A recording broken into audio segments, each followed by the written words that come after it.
على سيد الأنبياء والمرسلين وعلى آله وأصحابه أجمعين أما بعد فأعوذ بالله من الشيطان الرجيم بسم الله الرحمن الرحيم واتبع سبيل من أناب إلي صدق الله العلي العظيم وصدق رسوله النبي الأمين المختار الكريم الرؤوف الرحيم۔ لائق صد احترام صدر محفل فخر السادات حضرت علامہ مفتی محمد سرفراز صاحب قبلہ زید شرفہ، محترم المقام حضرت مولانا ساجد صاحب قبلہ اشرفی، دیگر علماء اہل سنت، ائمہ مساجد، حاضرین محفل، السلام علیکم ورحمۃ اللہ وبرکاتہ۔ آئیے ہم اور آپ مل کر انتہائی احترام و عقیدت کے ساتھ حضور سید المرسلین، خاتم الانبیاء، شفیع المذنبین، رحمۃ للعالمین، خاتم المعصومین، راحت العاشقین، صلی اللہ تعالی علیہ وآلہ واصحابہ وبارک وسلم کی بارگاہ میں اپنی غلامی کا ثبوت دیں، اور جس طریقے سے میں پڑھا ہوں میرے ساتھ مل کر حضور دل کے ساتھ نذرانہ محبت پیش کریں۔ الصلاۃ والسلام علیک یا رسول اللہ، الصلاۃ والسلام علیک یا حبیب اللہ، الصلاۃ والسلام علیک یا نبی اللہ، وعلی آلک واصحابک یا نور اللہ، صلی اللہ تعالی علیہ وسلم۔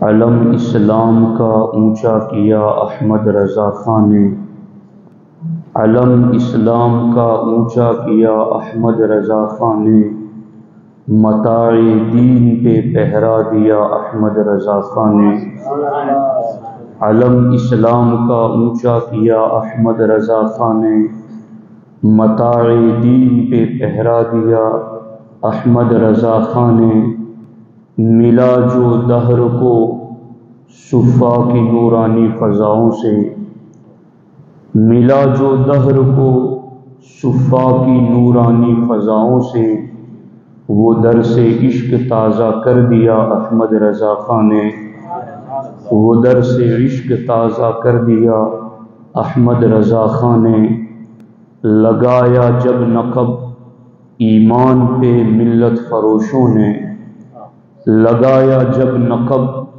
ایمان پہ ملت فروشوں نے، پکڑ غداروں کو الٹا کیا احمد رضا خان نے، لگایا جب نقب ایمان پہ ملت فروشوں نے، پکڑ غداروں کو الٹا کیا احمد رضا خان نے۔ دوستان محترم، مجھ سے پہلے آپ نے نہایت مختصر مگر جامع خطاب حضرت قبلہ مفتی سرفراز صاحب سے سماعت فرمایا۔ حضرت نے صرف اعلیٰ حضرت کے اشعار کی صورت میں بڑے بڑے فتنوں کا جو اعلیٰ حضرت نے جواب دیا، اس کو اختصار کے ساتھ آپ کے سامنے پیش فرمایا۔ اللہ تبارک و تعالی ان کے علوم سے ہمیں مزید فیضیاب فرمائے۔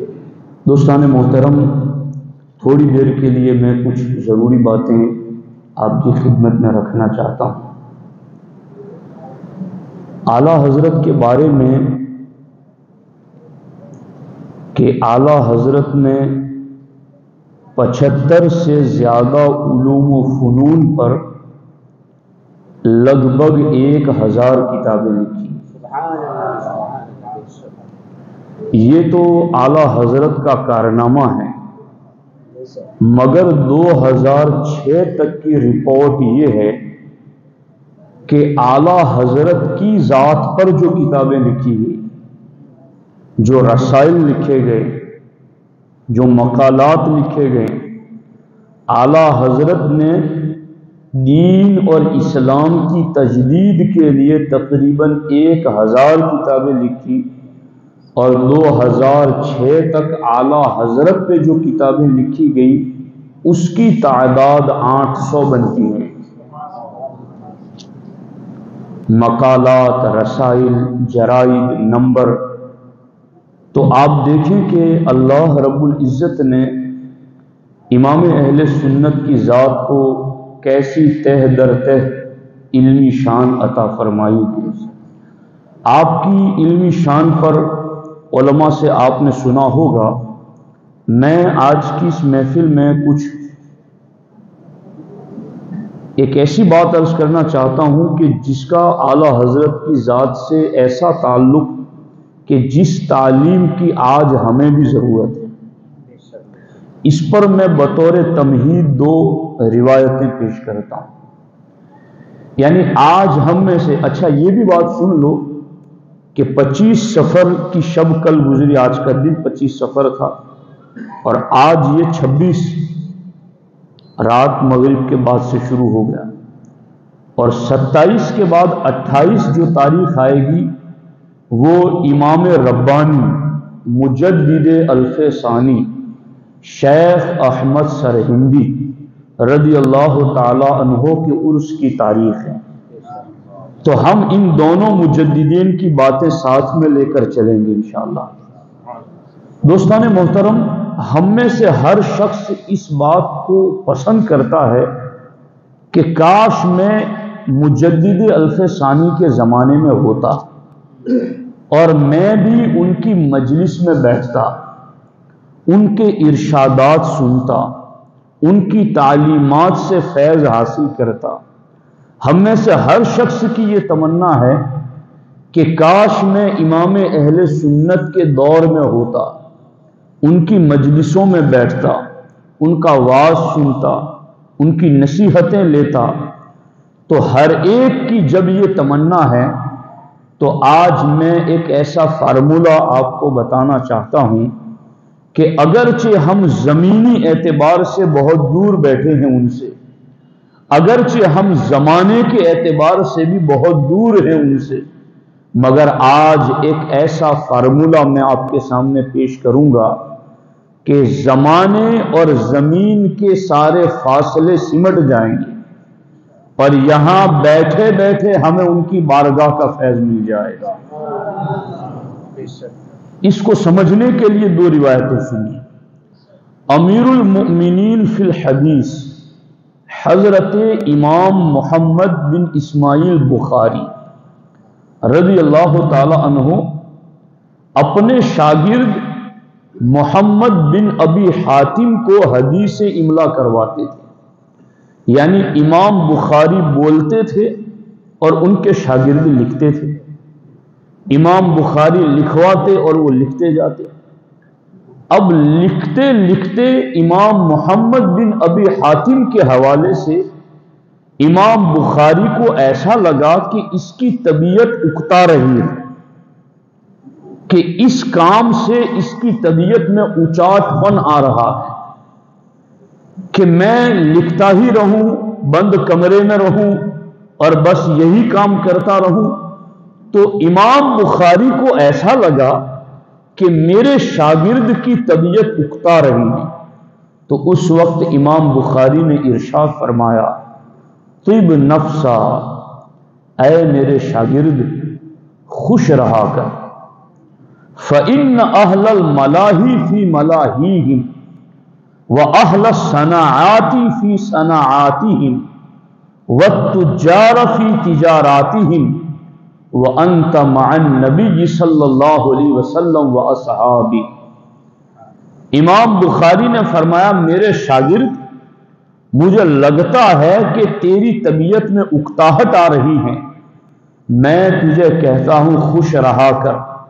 فَإِنَّ أَهْلَ الْمَلَاهِ فِي مَلَاهِهِمْ، اس لیے کہ کھیل تماشوں والے کھیل تماشوں میں بیزی ہیں، وَأَهْلَ الصَّنَاعَاتِ فِي صَنَاعَاتِهِمْ، اور پروڈکٹ تیار کرنے والے اپنی پروڈکٹ میں بیزی ہیں، وَالتُّجَّارَ فِي تِجَارَاتِهِمْ، اور تاجر لوگ اپنی تجارتوں میں لگے ہوئے ہیں۔ یعنی کھیل تماشوں والے یہی سوچتے رہتے ہیں کہ آج یہ تماشا یہاں لگایا ہے تو 10 دن بعد مجھے پھر کہاں لگانا ہے، وہاں لگایا تھا تو اتنا سکسیس رہا، یہاں کیا اور کروں کہ اور سکسیس رہے۔ اعلانات کریں، پرچے لگائیں، لوگوں کو بلائیں، ہمارا تماشا دیکھو، ہم جادوگر ہیں، ہم یہ دکھاتے ہیں۔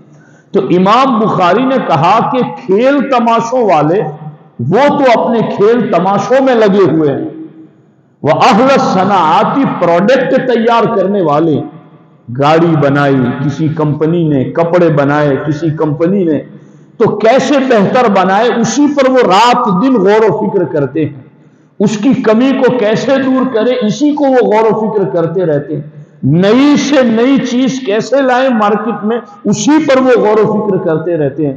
وَالتُّجَّارَ فِي تِجَارَاتِهِمْ، اور تاجر لوگ تجارت کے بارے ہی میں پڑے ہوئے ہیں کہ کون سی چیز کس وقت مارکیٹ میں زیادہ بکتی ہے اور کس وقت ہم خریدیں گے تو ہمیں سستی ملے گی، اسٹور کب کریں، کب بیچیں، کتنے میں بیچیں۔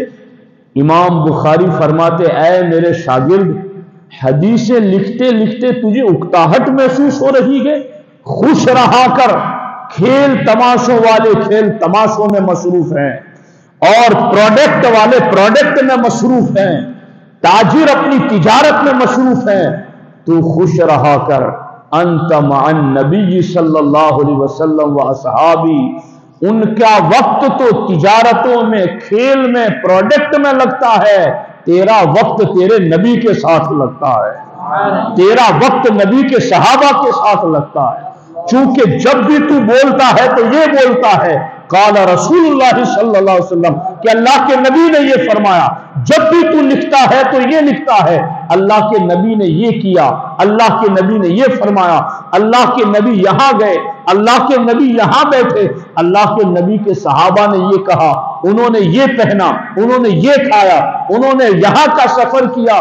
تو وہ لوگ تو اپنے اپنے کاموں میں بیزی ہیں، تو خوش رہا کر، تو اپنے گھر میں ہے مگر تیرا لمحہ لمحہ نبی اور نبی کے صحابہ کے ساتھ گزر رہا ہے۔ اس سے پتا چلا کہ جن کی باتیں سنی جاتی ہیں حقیقت میں وقت انہی کے ساتھ گزرتا ہے، جن کی باتوں پر عمل کیا جاتا ہے حقیقت میں وہ وقت انہی کے ساتھ گزرتا ہے۔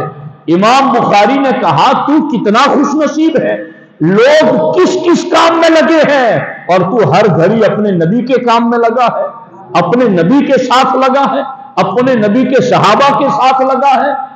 تو اکتاہٹ محسوس نہ کر، اس فکر کو اپنا کر کے خوش رہا کر، ایک بات۔ اور دوسری بات، امام عبداللہ ابن مبارک، یہ بھی امیر المومنین فی الحدیث، امام اعظم ابو حنیفہ کے شاگرد ہیں۔ عبداللہ ابن مبارک سے کسی نے کہا، نعیم بن حماد نے روایت، قیل لہ، عبداللہ ابن مبارک سے پوچھا گیا، کان یکثر الجلوس فی بیتہ، کہ حضرت عبداللہ ابن مبارک اکثر وقت اپنے گھر ہی میں بیٹھے رہتے، کہیں چوراہے پر لوگوں کے یہاں آنا جانا ایسا نہیں رکھتے تھے۔ یکثر الجلوس فی بیتہ، اکثر وقت ان کا اپنے گھر میں گزرتا۔ تو ان سے پوچھا گیا، الا تستوحش، اے عبداللہ ابن مبارک اپنے گھر میں ہی رہتے ہو تو وحشت نہیں ہوتی؟ گھر میں بیٹھے بیٹھے اجنبیت، اکیلا پن محسوس نہیں ہوتا؟ گھر میں ہمیشہ اکیلے رہتے ہو؟ عبداللہ ابن مبارک نے کہا، تمہیں کس نے کہا کہ میں گھر میں اکیلا رہتا ہوں؟ تمہیں کس نے کہا کہ میں گھر میں اکیلا رہتا ہوں؟ کہا ہم دیکھ رہے ہیں کہ تم گھر کے اندر ہمیشہ اکیلے رہتے ہو۔ عبداللہ ابن مبارک امیر المومنین فی الحدیث فرماتے ہیں کیف استوحش وانا مع النبی صلی اللہ علیہ وسلم واصحابی، مجھے گھر میں وحشت کیسے محسوس ہو، میری تو ہر گھڑی نبی کے ساتھ گزرتی ہے، نبی کے صحابہ کے ساتھ گزرتی ہے، میں نبی کے فرامین لکھتا ہوں، پڑھتا ہوں، پڑھاتا ہوں، املا کراتا ہوں، تو میرا تو گھڑی گھڑی وقت نبی کے ساتھ گزرتا ہے، تو پھر مجھے وحشت کیسے محسوس ہو، میں تو اکیلا رہتا ہی نہیں ہوں، میں تو ہر گھڑی اپنے نبی کے ساتھ رہتا ہوں۔ ان دونوں روایتوں سے اس بات کا پتہ چل گیا، آپ کو بھی اس کا احساس ہو چکا ہوگا کہ دونوں بزرگ، اور دونوں کیسے ہیں، دونوں امیر المومنین فی الحدیث، امام بخاری بھی اور حضرت عبداللہ ابن مبارک بھی، دونوں اپنے وقت کے فقیہ، محدث، عالم دین، ولی، وہ یہ کہتے ہیں کہ جس کی باتیں پڑھی جائے، جس کی باتوں پر عمل کیا جائے، بندے کا وقت اسی کے ساتھ گزرتا ہے۔ اب دوستان محترم، جب آپ میں ہم میں سے ہر ایک یہ چاہتا ہے کہ کاش امام ربانی مجدد الفسانی کے دور میں ہوتا اور ان کی مجلس میں بیٹھتا، کاش امام احمد رضا کے دور میں ہوتا اور ان کی مجلس میں بیٹھتا، مگر یہ ہیں ان کے فرامین، امام ربانی کی یہ مکتوبات امام ربانی، اور یہ ہیں امام احمد رضا محدث بریلوی کی فتاوی رضویہ شریف۔ ان دونوں کو آج پڑھو اور سنو، یہاں بیٹھے بیٹھے ہمیں ان کی بارگاہ کا فیض مل جائے گا کہ ہم انہی کی بارگاہ میں بیٹھے ہوئے ہیں۔ وقت کے تقاضوں کے اعتبار سے حالات کو دیکھتے ہوئے میں نے چند جگہوں کی نشاندہی کی ہے، اور ایک جلد رہ گئی تو اس پر پھر کبھی بات کریں گے۔ یہ جو ہیں میں اس میں سے چند باتیں آپ کے سامنے پڑھنا چاہتا ہوں۔ اس دور پرفتن میں ابھی قبلہ سید صاحب نے آپ کو ہر شعر پر اعلیٰ حضرت کی یہ باتیں بتائی کہ سنی عقیدے کے اوپر امام احمد رضا نے پہرا کیسے دیا اور کس طریقے سے لوگوں کا دین اور ایمان بچایا۔ ابھی کے جو حالات بنتے جا رہے ہیں، میں بہت توجہ چاہتا ہوں اس پر، آپ کی بہت توجہ چاہتا ہوں، بالکل متوجہ ہو جاؤ اس پر۔ جلال الدین اکبر بادشاہ جب وہ تخت پر بیٹھا تھا اسی وقت وہ ملحد نہیں ہوا تھا، 20 سال تک وہ عقیدے اور عمل دونوں کے اعتبار سے صحیح العقیدہ صالح مسلمان نظر آیا۔ علماء کا با ادب، شیوخ پیران طریقت کا با ادب، مزارات پہ جھاڑو لگانے والا، مساجد میں جھاڑو لگانے والا، نمازوں کا پابند، پوری پرہیزگاری کے اندر وہ عقیدے عمل دونوں کے اعتبار سے اکبر کا ابتدائی تخت پر بیٹھنے کے بعد 20 سال کا زمانہ عقیدے عمل دونوں کے اعتبار سے صحیح تھا، مگر جانتے ہو بگڑا کب؟ غور کیجیے، اس کے ایک وزیر نے ایک عمارت بنائی جس کا نام عبادت خانہ رکھا، اور ہر شب جمعہ کو یعنی جمعرات کی رات کو اکبر ایک مجلس منعقد کرتا، اور اس مجلس میں ہر مکتبہ فکر کے دانشور اور عالم کو بلاتا، مسلمان ہو یا غیر مسلم ہو، ہر ایک کو بلاتا، اور کسی ایک مسئلے پر ہر ایک کی بات سنتا۔ یہ جب اس نے شروع کیا تو اس کی گمراہیت کا آغاز ہو گیا۔ جب تم حق پر ہو تو کسی اور کی سنتے ہی کیوں ہو؟ آج کے دور کے اندر ایک میٹھا زہر ہے، ہم اتنے کچے تھوڑی سنی ہیں کہ کسی کی سنیں گے تو اس کے بہکاوے میں آ جائیں گے۔ سننے میں کیا جاتا ہے مولانا؟ ایک اور لفظ، ہم تو تحقیق کر رہے ہیں کون کیا کہہ رہا ہے۔ یہی تحقیق جلال الدین اکبر کرتا تھا، اور پہنچا وہاں پر کہ ایک نیا دین ایجاد کر دیا، ملحد اور بے دین کفر اور شرک کے دلدلوں میں پھنس گیا۔ اس کی گمراہیت کا آغاز وہیں سے ہوا جہاں سے اس نے سب کی سننا شروع کر دیا۔ اور میں تو یہاں پر آپ کو بتاؤں، میرے شیخ صاحب نے جیسے بتایا نا بولے سنیوں، کہ ہمارے نبی سید المرسلین کی بارگاہ میں حضرت عمر تورات کا نسخہ لے کر آئے۔ تورات آسمانی کتاب، موسیٰ کلیم علیہ السلام پر اترنے والی کتاب۔ حضرت صدیق اکبر بیٹھے تھے، حضرت عمر پڑھنے لگے، پڑھ رہے تھے۔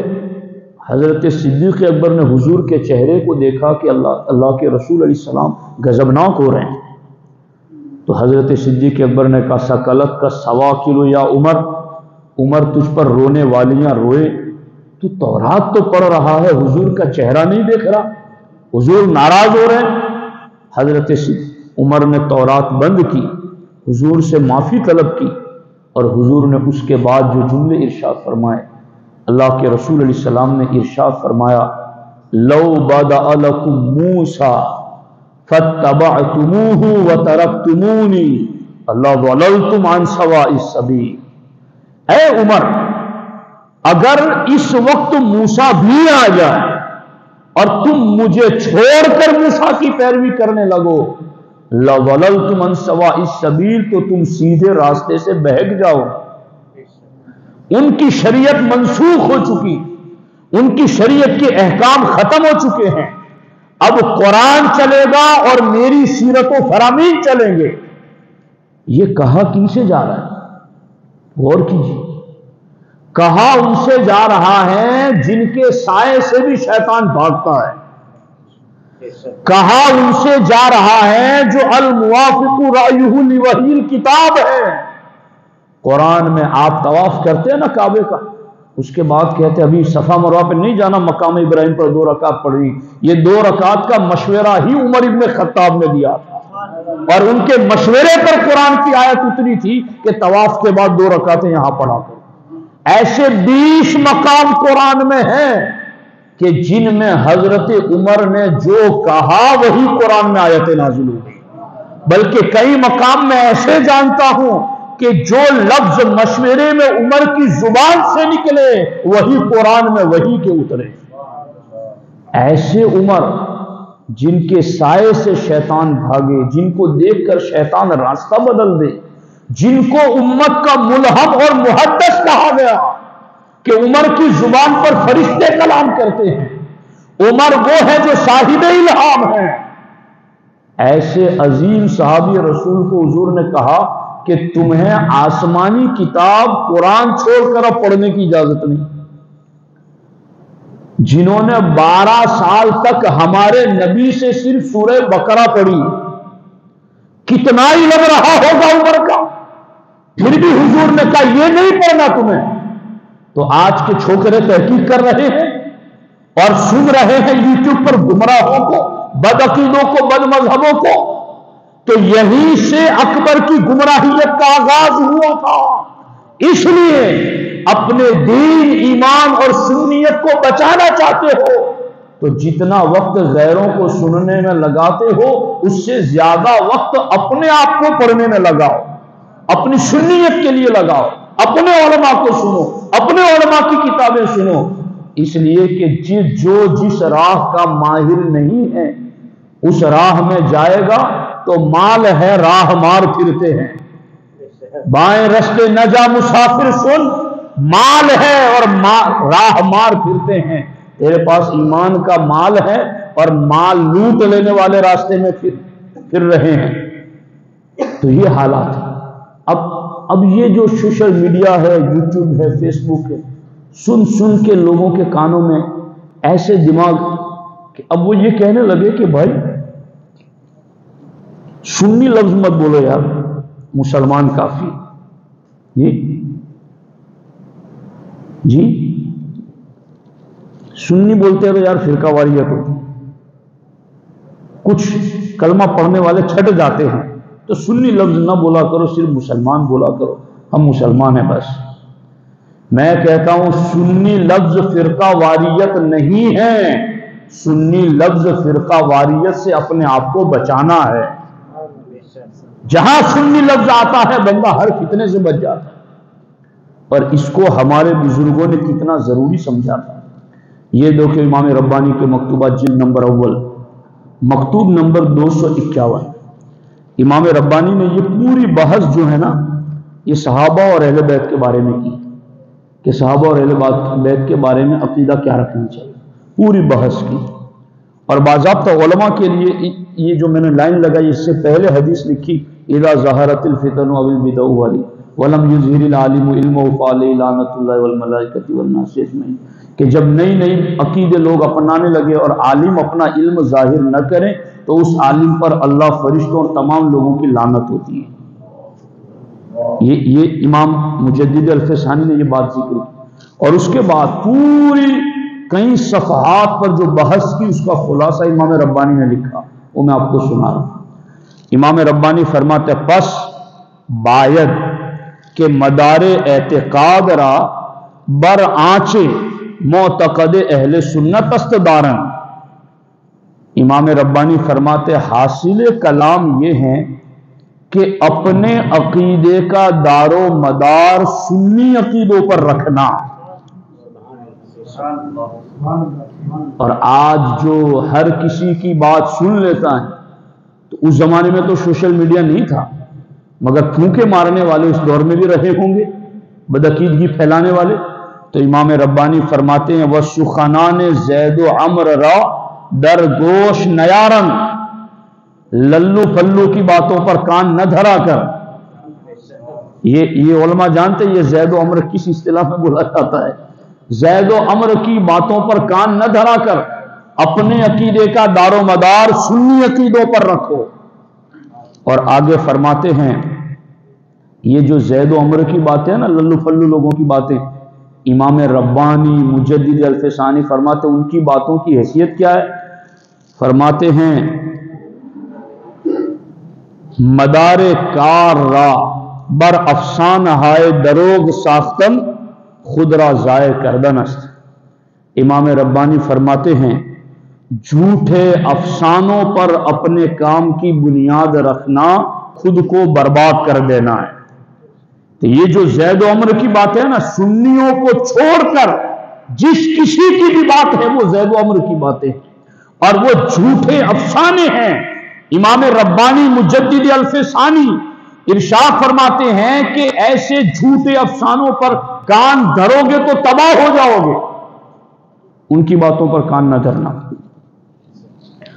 تقلید فرقہ ناجیہ ضرور است، نجات پانے والی جماعت اہل سنت کی پیروی کرنا ضروری ہے. کیوں ضروری ہے؟ تا امید نجات پیدا شود. دنیا اور آخرت میں نجات چاہیے تو سنی بن کے رہنا پڑے گا. سنیت سے ہٹا بال برابر. مخدوم پاک کے وہ ملفوظات میں نے ایک بار آپ کو سنائے تھے. مخدوم پاک نے لطیفہ نمبر 33 کے اندر لطائف اشرفی میں لکھا کہ مناسب نیست والا زی شعارس، مناسب نیست والا زی بسارس، کہ سنی ہونے سے بڑا اس زمین پر کوئی منصب نہیں ہے. اور جو سرے منہ از رہش سیار باسد، اور مخدوم پاک فرماتے ہیں اس سے بڑا محروم بھی زمین پر کوئی نہیں جو سنیت کی راہ سے بال برابر ہٹ گیا. سرے منہ از رہش سیار باسد، کہ جو سنیت کی راہ سے بال برابر ہٹ گیا اس سے بڑا محروم کوئی نہیں. یہ ہے سرخیل صوفیہ، یہ ہیں سلسلہ چشت اہل بہشت کے شہباز مخدوم سلطان سید اشرف جہانگیر سمنانی. وہی بات امام ربانی نے کہی کہ نجات چاہیے تو سنی بن کے رہنا. سنیت سے بال برابر بھی ہٹا تو محروم ہو جائے. اچھا، یہ بات لکھنے کے بعد ایک مقام پر خواجہ عبید اللہ احرار کی بات انہوں نے لکھی امام ربانی نے. یہ ان سے بھی پہلے کے بزرگ ہے خواجہ عبید اللہ احرار. امام ربانی مجدد الفسانی ان کی بات کوٹ کر رہے ہیں اپنی کتاب میں. یہ مکتوب نمبر 193 ہے، صفحہ نمبر 81. امام ربانی فرماتے ہیں از حضرت خواجہ احرار قدس اللہ تعالی سرہ منقول است کہ خواجہ عبید اللہ احرار سے روایت کیا گیا ہے کہ می فرمودن کہ خواجہ عبید اللہ احرار فرماتے تھے، میں نے اسی لیے پہلی دو باتوں میں تمہید بتائی، ان کی خدمت میں بیٹھنے کا شوق ہے تو اب ان کی باتیں سنو دھیان سے، یہاں بیٹھے بیٹھے ان کی مجلس کا فیض مل رہا ہے، وہ اپنی مجلسوں میں کیا باتیں کرتے تھے وہی انہوں نے یہاں لکھی، تو اب یہاں بیٹھ کر کے ان کی سنو گے فیض ان کا ملے گا۔ کیا فرماتے کہ خواجہ عبید اللہ احرار فرماتے تھے، اگر تمام احوال و مواجید را بما بدہن و حقیقت مارا بعقائد اہل سنت و جماعت متحلہ نسازن جز خرابی ہیچ نمی دانم۔ امام ربانی فرماتے ہیں اگر کوئی میرا تعارف کرائے، انٹروڈکشن کرائے، خواجہ عبید اللہ احرار کہتے ہیں کہ اگر کوئی میرا تعارف کرائے، میری پہچان کرائے، اور جملہ احوال و مواجید را بما بدہن، اور میرے بارے میں تمام حالتیں جو صوفیاں والی ہیں، تمام مقامات جو پائے ہوئے ہیں، وہ سب میرے اندر بیان کر دے کہ عبید اللہ احرار تو ایسا ہے، ایسا ہے، ایسا، اتنا بلند مقام، اتنا بلند مقام، اتنا بلند مقام، سب کچھ مجھے کہہ دے، وہ حقیقت مارا بعقائد اہل سنت و جماعت متحلہ نسازن، لیکن سب کچھ کہنے کے بعد مجھے پکا سنی نہ کہیں، جز خرابی ہیچ نمی دانم۔ امام ربانی لکھتے ہیں کہ خواجہ عبید اللہ احرار کہتے ہیں سب کچھ مجھے کہے مگر مجھے پکا سچا سنی نہ کہیں تو میں سمجھتا ہوں سوائے نقصان کے کچھ ہوا ہی نہیں۔ مجھے سنی کیوں نہیں کہا؟ مجھے پیر طریقت کہا، مجھے پکا سنی کیوں نہیں کہا؟ مجھے عالم، مفتی، محدث، فقیہ کہا، مجھے سنی کیوں نہیں کہا؟ اور آگے والی بات سننا، اور میں تو کہتا ہوں کہ مفتی صاحب کہ اگر کوئی اس طرح کا آئے اور ہمیں اس کو مدعو کرنا ہو، دعوت دینا ہو خطابت کے لیے، واعظ کے لیے، تو ہمیں کہنا چاہیے یہ بڑے پکے سنی ہیں، یہ کسی بد مذہب سے ملتے نہیں ہیں، یہ کسی بد عقیدے کے سائے سے بھی بھاگتے ہیں، یوں تعارف کروایا جائے، کچھ نہ کہا جائے، یہ کہا جائے تو اگر ہوگا تو خوش ہوگا اور نہیں ہوگا تو شرمندہ ہوگا، کوئی صفت نہ بیان کی۔ خواجہ عبید اللہ احرار نے کیا کہا آگے؟ فرماتے اگر تمام خرابی ہارا برما جمع کنن و حقیقت مارا بعقائد اہل سنت و جماعت بنوازن ہیچ باقی ندارم۔ فرماتے ہیں اگر تمام خرابیاں مجھ میں جمع کر دے ہوئی کہ یہ تو ایسا بھی ہے، ایسا بھی ہے، ایسا بھی ہے، ساری برائیاں خرابیاں میرے اندر جمع کر دے، لیکن حقیقت مارا باقاعد اہل سنت و جماعت بنوازن، مگر ساتھ میں یہ کہہ دے کہ یہ ساری خرابیاں ہیں مگر سنی بڑا پکا ہے، سنی بڑا پکا ہے۔ فرماتے ہیچ باقی ندارم، تو مجھے کوئی خوف اور خطرہ نہیں ہے، میں اس لیے کوئی اس پر خوف اور خطرہ محسوس نہیں کرتا کہ مجھے سنی کہا جائے، اگرچہ مجھے باقی بہت کچھ کہہ دیا جائے کہ اس میں یہ بھی خرابی، یہ بھی برائی، یہ بھی خرابی، یہ بھی برائی، مگر مجھے یہ کہہ دیا جائے کہ سنی بڑا پکا ہے، فرماتے باقی ندارم، مجھے کوئی خوف نہیں۔ تو آپ میرے دوستو جانتے ہو کہ ان بزرگان دین کی نظر میں سنی ہونا کتنا ضروری تھا اور سنی عقائد پر قائم رہنا کتنا ضروری تھا۔ اچھا، اب میں 2 اسٹیپ اور لوں گا، یہ تو بس تمہید ہو گئی نا، اب جو میں سلگتے ہوئے مسائل میں ہاتھ ڈال رہا ہوں اور اس کو ذرا درد دل سے سننا، چونکہ میں نے حدیث امام ربانی کی نقل کردائی پڑھ دی کہ اگر نئی باتیں ایجاد ہو رہی اور سنی عالم نہیں بولتا تو اس پر آسمان و زمین کی لعنت برستی۔ ہم تو مجدد نہیں ہیں مگر مجددین کے کارکن ضرور ہیں، ان کی تعلیمات، افکار و نظریات کو پہنچانے والے ضرور ہیں، اور یہ ان کی کتابیں ہیں ہمارے سامنے۔ تو اب میں 2 باتیں، ایک تو شریعت اور طریقت کے حوالے سے عرض کروں گا اور دوسری بات میں شان صحابہ کے حوالے سے کروں گا، چونکہ ان دونوں باتوں پر گفتگو کرنا نہایت ضروری ہے۔ اس پر امام ربانی نے کیا کہا وہ سن لیجئے، پھر اعلیٰ حضرت کی فتح و رضویہ شریف سے دو حوالے پڑھ دوں گا میں آپ کے سامنے۔ یہ امام ربانی کی مکتوبات کا مکتوب نمبر 36 ہے، دیکھو یہ بھی لطیفہ نمبر 36 کی طرح یہ بھی مکتوب نمبر 36 ہے، کیسی مطابقت ہے۔ اچھا ایک بات مفتی صاحب شاید میں نے بتائی ہو آپ کو، میرے ایک دوست ہے ڈاکٹر صاحب، وہ ڈاکٹر رول امین صاحب، وہ سرکار مخدوم پاک کی بارگاہ میں گزشتہ سال عرس میں گئے ہوئے تھے، انہوں نے مجھے وہاں سے فون کیا کہ حضرت آپ کے لیے کوئی تحفہ لاؤں، کیا لاؤں؟ ہاں جی، تو میں نے ان کو کہا کہ آپ لطائف اشرفی لے آنا مخدوم پاک کے، تو لطائف اشرفی لے آئے، میرا وہاں بیان تھا، انہوں نے مجھے پیش کر دی۔ اب آلریڈی میرے پاس وہ مکتوبات ہیں جس پر میرے مرشد کریم حضور اظہار اشرف کے دستخط ہیں، اور حضور سرکار کلاں کی تائیدی کلمات، اور اس کو سرکار کلاں نے شائع کرایا تھا، وہ میرے پاس آلریڈی موجود ہے، جس سے میں نے پڑھ کے لطیفہ نمبر 36 آپ کو سنایا۔ آپ یقین مانیں وہ میرے پاس ہے موجود میری لائبریری میں۔ تو میں نے اس کو لطیفہ نمبر 36 دیکھا، میں نے کہا لاؤ چیک کروں کہ اس میں کیا لکھا ہے۔ مجھے اتنا افسوس ہوا کہ لطیفہ نمبر 36 جو کئی صفحات پر پھیلا ہوا ہے، اس کو صرف آدھے صفحے میں سمیٹ کے رکھ دیا، پورا کاٹ دیا، اور نیچے نوٹ لکھی کہ چونکہ اس کی ضرورت عوام کو نہیں ہے اس لیے یہ حصہ کاٹ دیا جا رہا ہے۔ میں نے اس کو فون لگایا، وہ مکتبے والے کو، میں نے کہا بھائی یہ عبارت، یہ پورا چیپٹر آپ نے کیوں نکالی؟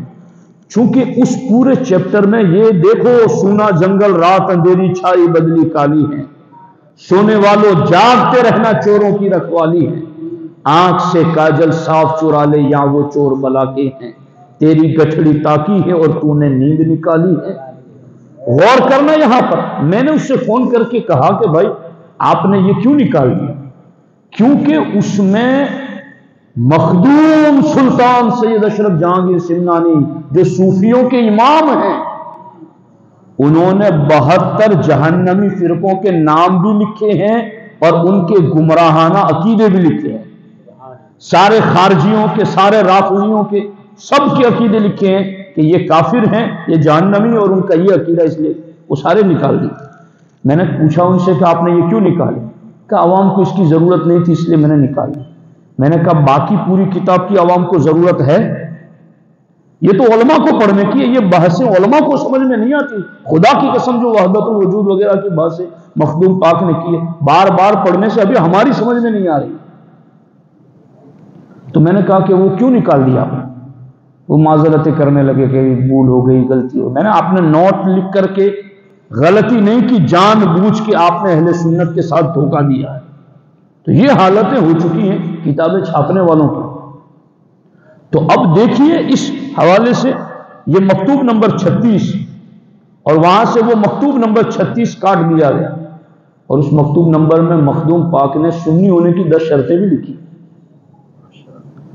مکتوب نمبر 36 میں مخدوم پاک نے سنی ہونے کی، مسلمان نہیں، سنی ہونے کی 10 شرطیں لکھی ہیں، اور قربان میں میرے مخدوم کی عظمتوں پر کہ مخدوم پاک نے ان 10 شرطوں میں پہلی شرط لکھا، جو دونوں پیروں ابو بکر و عمر کو پوری امت میں سب سے افضل مانے، اور ختنین کریمین حضرت عثمان غنی اور مولا مرتضیٰ سے پیار کریں۔ شرط لکھے، پہلی شرط۔ 10 شرطوں میں بھی پہلی، میں قربان اسے نچلی شرط لکھی ہوتی تو بھی ہم تو مانتے، مگر مخدوم پاک کی نگاہ میں بھی یہ عقیدہ کتنا اہم تھا کہ سنی ہونے کی 10 شرطوں میں بھی پہلے نمبر پر ابو بکر و عمر کی افضلیت کا عقیدہ لکھا۔ یہ مخدوم پاک وہ پورا نکال دیا انہوں نے۔ خیر، یہ مکتوب نمبر 36۔ یہ خط، مکتوب مانے خط، مکتوب مانے، بولو نا کچھ تو تھوڑا مجھے بھی احساس ہوگا کہ آپ لوگ، مکتوب مانے خط، لیٹر۔ ملا حاجی محمد لاہوری کو امام ربانی نے یہ خط لکھا تھا، اور اس میں لکھا ہے کہ شریعت متکفل جمیع سعادات دنیاویہ و اخرویہ، امام ربانی فرماتے دنیا اور آخرت کی تمام بھلائیاں اللہ نے شریعت میں رکھ دی ہیں، وہ مطلب نیست کے در حصول عام بما ورائے شریعت احتیاج افتد، اور دنیا آخرت کی بھلائی شریعت کے سوا کہیں اور سے ملے گی ہی نہیں، شریعت ہی میں ملے گی۔ اب آگے فرماتے ہیں طریقت و حقیقت، طریقت و حقیقت خادمان شریعت اند، فرماتے یہ جو طریقت اور حقیقت ہیں یہ دونوں شریعت کی خادم ہیں، شریعت مخدوم ہے۔ طریقت اور حقیقت یہ دونوں کیا ہیں؟ خادم ہیں، کس کی؟ شریعت کی۔ اب امام ربانی نے جو لفظ کہنا میں تو سمجھتا ہوں کہ یہ سمندر کو کوزے میں جمع کر دیا۔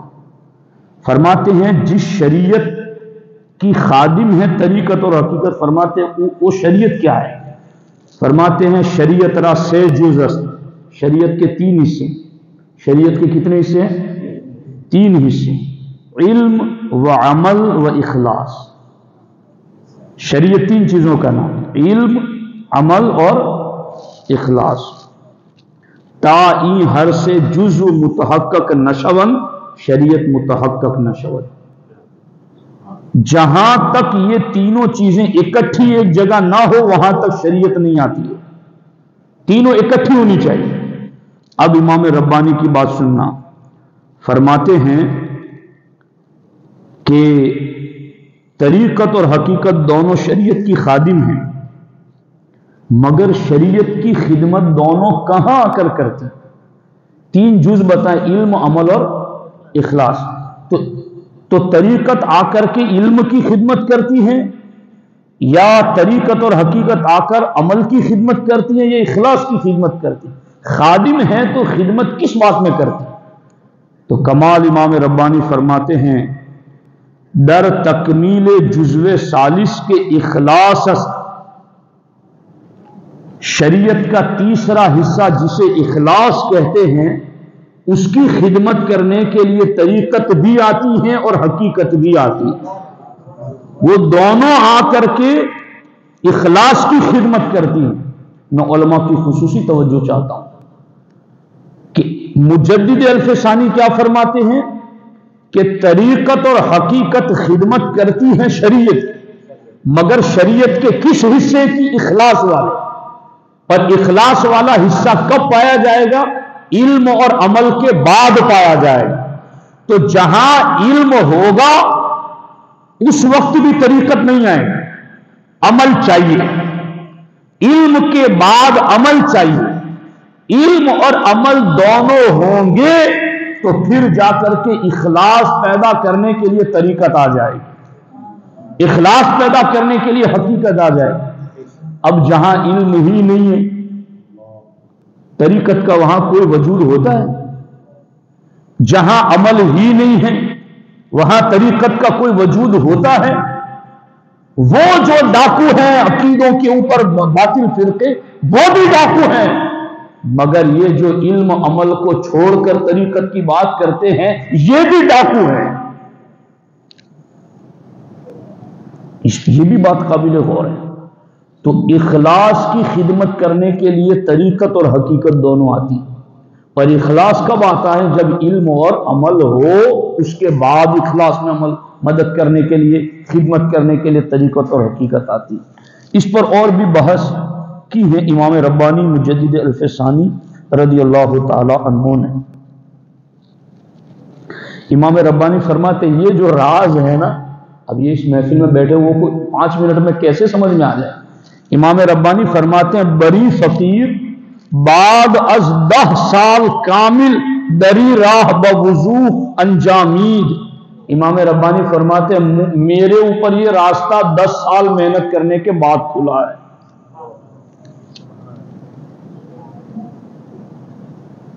سمجھ آ رہی؟ اچنبا تو لگے گا اس بات میں، ابھی میں اس کی وضاحت کروں تو پھر مزید اچنبے لگے آپ کو، مگر میں ابھی اس کو بس یہیں پر چھوڑ رہا ہوں۔ امام ربانی نے فرمایا کہ یہ 10 سال تک کامل محنت کرنے کے بعد مجھ پر یہ راستہ کھلا ہے، اور یہ میں تمہیں بتا رہا ہوں کہ طریقت اور حقیقت دونوں شریعت کی خادم ہیں، اور شریعت کے تیسرے حصے اخلاص کے بارے میں خدمت کرنے کے لیے آتی ہیں۔ اب اس بارے میں امام اہل سنت امام محمد رضا محدث بریلوی علیہ رحمہ کیا کہتے ہیں، یہ بھی ہم پڑھ لیتے ہیں اعلیٰ حضرت کی بارگاہ سے کہ اعلیٰ حضرت کیا فرماتے ہیں اس سلسلے میں۔ درود شریف پڑھ لیں ایک مرتبہ۔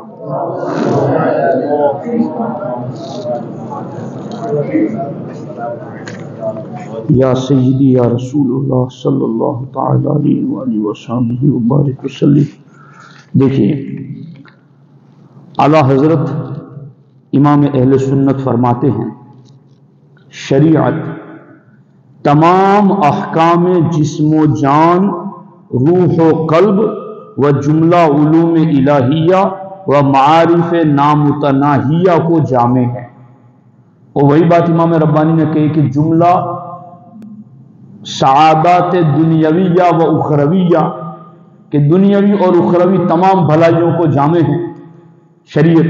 اور اعلیٰ حضرت فرماتے ہیں شریعت تمام احکام جسم و جان، روح و قلب و جملہ علوم الہیہ و معارف نامتناہیہ کو جامع ہیں، جن میں سے ایک ایک ٹکڑے کا نام طریقت و معرفت ہے۔ وہ جو شریعت سب کو گھیرے ہوئے ہے نا، اس میں سے ایک ایک ٹکڑا جو ہے نا، اس ایک ٹکڑے میں سے ایک ٹکڑے کا نام طریقت اور معرفت ہے۔ لہذا باجماع قطعی جمیع اولیاء کرام، یعنی تمام ولیوں کا اس بات پر اتفاق ہے، کس بات پر؟ کہ تمام حقائق کو شریعت مطہرہ پر عرض کرنا فرض ہے۔ اگر کسی کو کوئی وجد آتا ہے، کوئی بات آتی ہے، حال آتا ہے، تو وہ اس حال کو شریعت کے سامنے رکھے، شریعت اس کی تائید کرے تو وہ حال ٹھیک ہے، باقی اس حال کو رد کر دیا جائے گا۔ اعلیٰ حضرت ایک مقام پر یہ بھی کہتے ہیں طریقت میں جو کچھ منکشف ہوتا ہے، یعنی راہ طریقت میں بندہ قدم رکھتا ہے نا، تو اس کی آنکھوں سے پردے ہٹنے لگتے ہیں، اس کو عالم غیب کے کچھ جلوے نظر آتے ہیں۔ تو اعلیٰ حضرت فرماتے ہیں طریقت میں جو کچھ منکشف ہوتا ہے شریعت ہی کے اتباع کا صدقہ ہے، شریعت ہی کی پیروی کا صدقہ ہے، ورنہ بے اتباع شرع، دھیان سے سنو، یہ ہاتھی دل غذائیں ہیں، تھوڑا برداشت کر لو۔ میں بھی جانتا ہوں کہ آپ لوگ ان باتوں کے عادی نہیں ہوتے ہیں اور اتنی لمبی گفتگو بھی نہیں سنتے ہوں گے، سن لو تھوڑا۔ اعلیٰ حضرت فرماتے ہیں بڑے بڑے کشف راہبوں، جوگیوں، سنیاسیوں کو ہوتے ہیں، پھر وہ کہاں تک لے جاتے ہیں، یعنی وہ کشف ان جوگیوں کو، سنیاسیوں کو، راہبوں کو کہاں تک لے جاتے ہیں؟ اسی نار جہیم و عذاب علیم تک پہنچاتے ہیں۔ یعنی صرف کشف ہو جانا یہ کافی نہیں، شریعت کی اتباع نہیں ہے تو وہ کشف تو جوگیوں کو بھی ہوتا ہے، وہ تو راہبوں کو بھی ہوتا ہے، وہ تو سنیاسیوں کو بھی ہوتا ہے، مگر وہ کشف نہیں مانا جائے گا۔ کشف وہ مانا جائے گا جو شریعت کی پیروی کرنے کے بعد ظاہر ہوگا، وہ کشف مانا جائے گا۔ اب اس سلسلے میں سرکار اعلیٰ حضرت نے یہ بڑی پیاری بات ہے، قبلہ مفتی صاحب، میں آپ کو یوں سمجھ لو کہ میں سبق سنا رہا ہوں۔ یہ 21ویں جلد کا صفحہ نمبر 530 ہے، دیکھو بہت لطیف بات ہے۔ اعلیٰ حضرت فرماتے ہیں کہ اللہ تعالیٰ کے متعلق بندوں کے لیے 5 علم ہیں، اللہ تعالیٰ کے حوالے سے بندوں کے لیے 5 علم ہیں: علم ذات، علم صفات، علم افعال، علم اسماء اور علم احکام۔ یہ 5 علم ہیں اللہ کے حوالے سے۔ اعلیٰ حضرت فرماتے ہیں ان میں ہر پہلا دوسرے سے مشکل تر ہے، یعنی سب سے مشکل علم ذات، اللہ کی ذات کا علم، اور اس سے تھوڑا نیچے علم صفات، اس سے نیچے علم افعال، اس سے نیچے علم اسماء، اور سب سے نیچے علم احکام۔ علم احکام کا معنی کیا؟ حلال حرام، جائز ناجائز، صحیح غلط، اس کا علم، یہ سب سے نچلا درجہ ہے۔ اب اعلیٰ حضرت فرماتے جو سب سے آسان علم احکام میں عاجز ہوگا سب سے مشکل علم ذات کو کیوں کر پا سکے گا؟ تو معرفت کی باتیں وہ کر رہا ہے جسے حلال و حرام کا پتہ نہیں۔ جی یہ مجدد کی بات میں آپ کو سنا رہا ہوں، میری اپنی نہیں ہے، میں نے تو پہلے کہہ دیا ہم تو ان کے کارکن ہیں۔ اور پادرا والے تو بڑے خوش نصیب ہیں، یہاں تو شیر بے شہ اہل سنت بھی تشریف لا چکے ہیں، امام احمد رضا کی بارگاہ کے فیض یافتہ۔ غور کیجیے، مالدہ شریف کے اور اکابرین میں سے کئی بزرگ یہاں آ چکے ہیں، اور سلسلہ اشرفیہ کا تو یہ اپنا ہی علاقہ ہے، وہ تو الحمدللہ نظر کرم فرماتے ہی رہتے ہیں۔ تو غور کیجیے کہ علم ذات کا اگر کوئی دعویٰ کرتا ہے اور جسے علم احکام کا پتہ نہیں، تو اعلیٰ حضرت فرماتے جو سب سے آسان علم احکام میں عاجز ہوگا سب سے مشکل علم ذات کیوں کر پا سکے گا؟ یہ باتیں ہیں جو سمجھنے والی ہیں، ان پر غور کیجیے اور بار بار غور کیجیے۔ اب میں اخیر میں صحابہ کرام کے حوالے سے صرف 2 اقوال اگر ہیں تو وہ میں ایک ہی پڑھ دیتا ہوں اور اس پر پھر گفتگو کو ختم کرتا ہوں۔ جی مکتوب نمبر 120، اس میں امام ربانی فرماتے ہیں لا تعدل بالصحبت کائنا شیئا کائنا ما کان، فرماتے دنیا میں حضور کے صحابہ سے بڑا مرتبہ کسی کا نہیں، صحابیت سے بڑا مرتبہ غوث، قطب، ابدال، ولی، عالم جو بھی ہو، ان سب سے بلند مرتبہ نبی کے بعد سب سے بڑا مرتبہ صحابہ کرام کا ہے۔ اب اس میں جو باتیں انہوں نے کی ہیں نا، میں آپ کو سامنے وہی پڑھ دیتا ہوں۔ فرماتے ہیں وَإِن كَانَ اُوَيْسًا قَرْنِيًّا وَعُمَرًا مَرْوَانِيًّا، اویس کرنی کا نام سنا ہوگا آپ نے، سنا ہے بھائی؟ اویس کرنی کا نام سنا ہے؟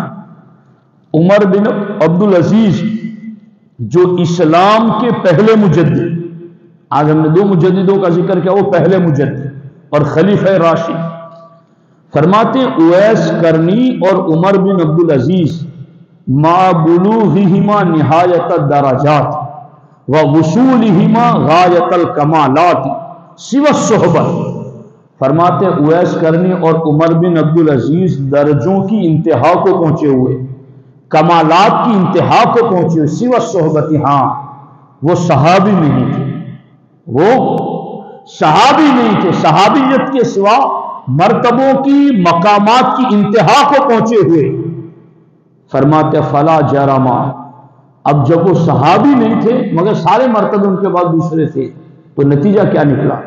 سارا خطأ معاویہ خیرا من ثوابہما ببرکت الصحبت، فرماتے ہیں عمر بن عبدالعزیز اور اویس کرنی ان دونوں کی پوری زندگی کی نیکیوں سے، ان کی درستگی سے حضرت امیر معاویہ کی خطأ اجتہادی افضل ہے، ببرکت الصحبتی، کیونکہ وہ دونوں صحابی نہیں ہیں، امیر معاویہ صحابی رسول ہے۔ یہ امام ربانی فرما رہے ہیں، اور آگے فرماتے ہیں وَصَحْبُ عَمْرُ بْنِ الْعَاصِ افضل من صحبہما، یہ پہلا سین سے دوسرا صاد سے، صحب عمر بن العاص، عمر ابن عاص صحابی رسول کی بھول، خیرا من صحبہما، اویس کرنی اور عمر بن عبدالعزیز کے صحیح فیصلوں سے افضل ہے، ان کی بھول ان دونوں کے صحیح فیصلوں سے افضل ہے، کیوں؟ وہ دونوں صحابی نہیں، یہ صحابی رسول ہے۔ تو یہ ہے شرف صحابیت کا معاملہ۔ وقت ہوتا تو میں اس پر اور بھی تفصیلی گفتگو کرتا، اور میں یہاں بات کرتا ہوں تو مجھے سکون اس حیثیت سے بھی رہتا ہے کہ قبلہ مفتی صاحب ہے، مولانا ساجد صاحب ہے، یہ اچھا لگانے کے لیے نہیں، یہ ہماری جماعت کے یعنی ایکٹیو علماء ہیں، حالات کو جاننے والے اور بر وقت اس کا علاج کرنے والے علماء۔ ان کی موجودگی میں بولتا ہوں تو میرے لیے بھی ایک ڈھارس کا مقام ہوتا ہے کہ میں صحیح بول رہا ہوں، صحیح وقت پر بول رہا ہوں۔ دوستان محترم، ابھی میں نے ایک شخص کی پوسٹ دیکھی تھی کہ معاذ اللہ حضرت عمرو بن عاص کے بارے میں اس نے کہا کہ یہ فتنہ خور تھا۔ فاتح مصر ہے عمرو بن عاص، ان کی خطا اجتہادی اور ان کے سہو کو ٹارگٹ کوئی نہیں کر سکتا۔ اویس کرنی اور عمر بن عبدالعزیز کے صحیح فیصلوں سے جن کی بھول افضل ہو، میں کیا ان کے بارے میں کلام کروں؟ وہ ہے۔ اچھا، یہاں ایک مسئلہ یہ بھی ہے، وہ میں عرض کر دیتا ہوں، اور یہ میں نے اپنے ٹیبلٹ میں فتح رضویہ شریف سے اسکرین شاٹ لیے ہیں۔ صحابہ کے بارے میں تاریخ کے حوالے لاتے ہیں، طبری میں یہ لکھا ہے، ابن خلدون میں یہ لکھا ہے، فلاں میں یہ لکھا ہے، فلاں میں یہ لکھا ہے۔ ارے کہاں ایمان مجمل اور ایمان مفصل میں تم نے یہ پڑھا ہے کہ آمنت بالتاریخ؟ کوئی ہے تاریخ کا حصہ؟ ہمارے یہاں قرآن ہے، سنت ہے، اجماع ہے اور قیاس ہے۔ ہمارے یہاں عقائد کی حیثیت سے دیکھیں تو قرآن ہے، سنت ہے، عقل صحیح ہے اور جمہور اہل سنت ہے۔ ان میں کہیں تاریخ نہیں ہے۔ تاریخ کی بات لے کر کسی صحابی کی عظمت پر انگلی نہیں اٹھائی جا سکتی۔ کیوں؟ اس لیے کہ تاریخ شک والی کتابیں ہوتی ہیں، اور صحابہ وہ ہیں جن کی پاکی کا اللہ نے قرآن میں بیان کیا ہے، اور قرآن لا ریب فیہ، شک کی کوئی گنجائش ہی نہیں۔ اچھا، فلاں کتاب میں یہ لکھا ہے تو انہوں نے کیوں ایسا لکھا؟ پھر اگر عقیدہ ہمارا یہ ہے تو فلاں نے کیوں ایسا لکھا اپنی کتاب میں؟ میں کہتا ہوں جب رائٹر لکھنے کے لیے بیٹھتا ہے نا تو وہ ضعیف قول بھی لکھتا ہے، صحیح قول بھی لکھتا ہے، سب کچھ لکھتا ہے، چونکہ وہ امانت داری سے لکھ رہا ہے نا، ساری باتیں لکھ رہا ہے، مگر پھر فیصلہ یہ سناتا ہے کہ ان ساری باتوں میں سب سے صحیح بات کون سی ہے۔ اب آپ اگر 4 صفحوں میں انہوں نے یہ لکھا ہے کہ فلاں نے یہ کہا، فلاں نے یہ کہا، فلاں، مگر لاسٹ میں فیصلہ سنایا کہ ہم یہ عقیدہ رکھیں گے، وہ نہیں جو فلاں نے کہا، وہ فیصلہ کیوں نہیں سنایا جا رہا؟ میں شارٹ میں اتنی بات کہہ دوں کہ ہمیں قول کا پابند نہیں کیا گیا، ہمیں اجماع اور جمہور کا پابند کیا گیا۔ ایک صاحب تھے، وہ نبی اور فرشتوں کے سوا معصومیت کا قول کر رہے تھے، تو یہ ڈاکٹر علمی صاحب کا ہی مجھے فون آیا کہ وہ آن لائن سب کے فیس بک پہ جواب دے رہے ہیں اور معصومیت کے حوالے سے شیخ محی الدین ابن عربی کا حوالہ پیش کر رہے ہیں۔ تو مجھے ان ڈاکٹر صاحب نے فون کر کے کہا کہ آپ ان کو کچھ جواب دیجیے یا سوال کیجیے۔ تو جب شیخ محی الدین ابن عربی کا انہوں نے قول پیش کیا تو میں نے کومنٹ کی کہ آپ کسی کا قول مت پیش کیجئے، ہمیں اہل سنت کے جمہور کا اجماعی موقف بتائیے۔ آپ یقین مانیں مولانا صاحب سے یہ سب، وہ اوپر نیچے والے سب کے سوالوں کے جواب دے رہے تھے، میرے سوال کو اس نے سونگا تک نہیں، کیونکہ اجماع اور جمہور کی بات کرے تو وہ دھوکہ ہی نہیں دے سکے گا قوم کو۔ اس لیے میرے شیخ صاحب نے کہا نا، میں پھر دوہرا رہا ہوں، میرے بھولے سنی بھائی، اگر کوئی صحابی کے بارے میں، اہل بیت اطہار کے بارے میں، اولیاء اللہ کے بارے میں، علماء سادات کے بارے میں کوئی ایسی بات لے آتا ہے جو ان کے مقام اور مرتبے کے لائق نہیں ہے تو اس سے پوچھنا کہ یہ قول ہے یعنی ایک بات ہے یا پھر اس پر فیصلہ ہے۔ بھائی آپ جج کورٹ کے اندر جب کوئی بات ہوتی ہے تو باتیں تو کئی دنوں تک چلتی ہے نا، دونوں طرف کی دلیلیں ہوتی ہے، یہ بات کر رہا ہے وہ بھی بات کر رہا ہے، مگر فیصلہ تو اخیر میں آتا ہے نا۔ تو وہی فیصلہ سمجھو، جب کوئی ہلکی بات کرے نبی کے حوالے سے، صحابہ کے بارے میں، اہل بیت کے بارے میں، اولیاء صوفیاء کے بارے میں، تو اس سے یہ کہو کہ ہمیں بات مت سناؤ، ہمیں جمہور کا فیصلہ سناؤ، ہمیں اجماعی موقف سناؤ۔ جب یہ بات آپ کریں گے نا تو اگرچہ آپ عالم نہیں ہوگے مگر یہ ایسی بھاری بات آپ کر جاؤ گے کہ وہ وہاں کھڑا نہیں رہے گا، پھر آپ کو اعوذ باللہ بھی نہیں پڑھنا پڑے گا اور مخدومی چراغ بھی نہیں جلانا پڑے گا، بھوت ویسے ہی بھاگ جائے گا۔ چونکہ یہ بڑی مضبوط گرہ ہے، اس کو مضبوطی سے تھام رکھو۔ اللہ تبارک و تعالی ان بزرگوں کے، مخدوم پاک کے، سرکار مجدد الفسانی کے، امام اہل سنت کے، ان کے دامن سے اللہ ہمیں وابستہ رکھے۔ اور میں آپ سے درخواست کرتا ہوں، الحمدللہ سید صاحب کے آنے کے بعد یہاں اور ماحول میں رونق آئی ہے۔ سید صاحب بہت محنت کرتے ہیں اور بیانات بھی، درس تفسیر بھی، درس سیرت النبی بھی ان کا مسلسل جاری رہتا ہے۔ میری آپ سے درخواست ہے کہ ان کی صحبت میں رہا کیجیے، ان سے علوم مسائل پوچھتے رہیے، اپنے بچوں کو، اپنی اولاد کو ان سے قریب رکھیے۔ عالم سے جتنا قریب رہے گا نا، اندھیرے سے اتنا دور رہے گا۔ عالم جسمانی روحانی مربی ہے، تو یہ علماء کام کر رہے ہیں۔ اللہ کریم ان کا سایہ دراز فرمائے، اللہ تبارک و تعالی ان کے فیض و برکات سے ہم سبوں کو مالا مال فرمائے۔ السلام علیکم ورحمۃ اللہ وبرکاتہ۔ صلاۃ والسلام۔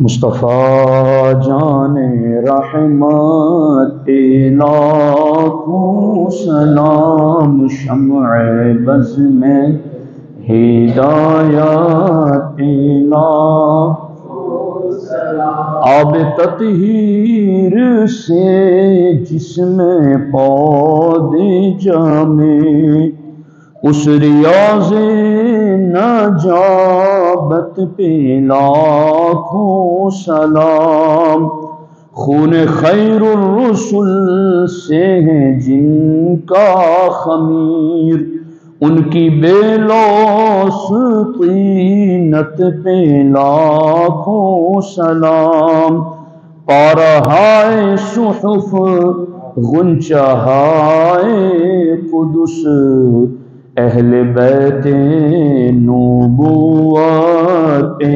لاکھوں سلام، مصطفیٰ جان رحمت پہ لاکھوں سلام، شمع بز میں ہدایت پہ لاکھوں سلام، ایک میرا ہی رحمت میں دعویٰ نہیں، شاہ کی ساری امت پہ لاکھوں سلام، بے عذاب و عتاب و حساب و کتاب، تا ابد اہل سنت پہ لاکھوں سلام، مصطفیٰ جان رحمت پہ لاکھوں سلام، شمع بز میں ہدایت پہ لاکھوں سلام، کاش محشر میں جب ان کی آمد ہو اور بھیجے سب ان کی شوکت پہ لاکھوں سلام، مجھ سے خدمات کے قدسی کہے ہاں رضا، مصطفیٰ جان رحمت پہ لاکھوں سلام، شمع بز میں ہدایت پہ لاکھوں سلام۔ الصلاة والسلام عليك يا رسول الله، الصلاة والسلام عليك يا حبيب الله، الصلاة والسلام عليك يا نبي الله، وعلى آله وصحبه يا رسول الله الفاتحة۔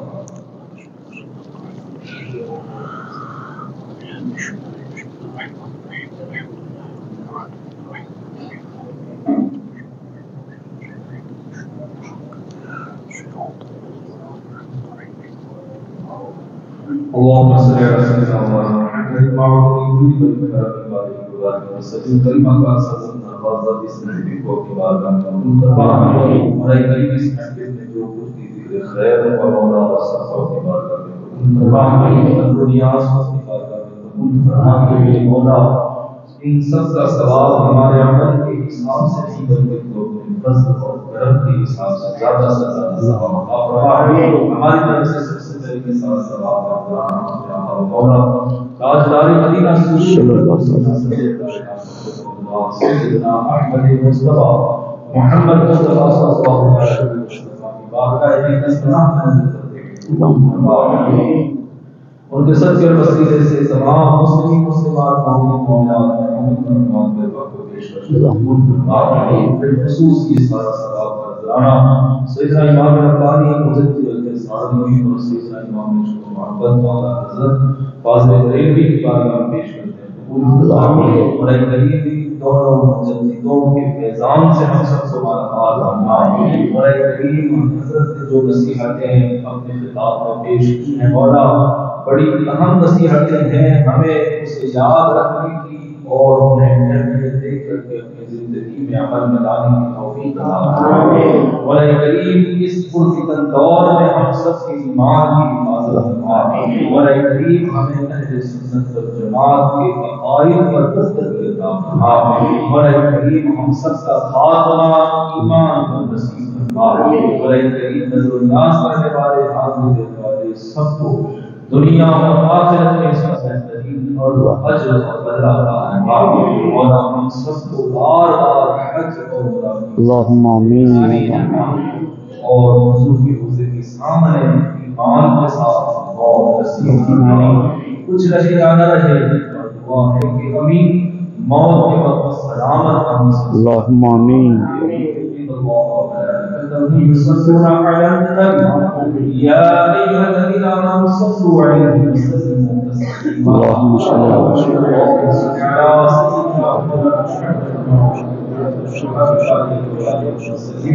جب کبھی واپس کی یا اللہ تو سامنے چہرے رسول اللہ اور نفر لا الہ الا اللہ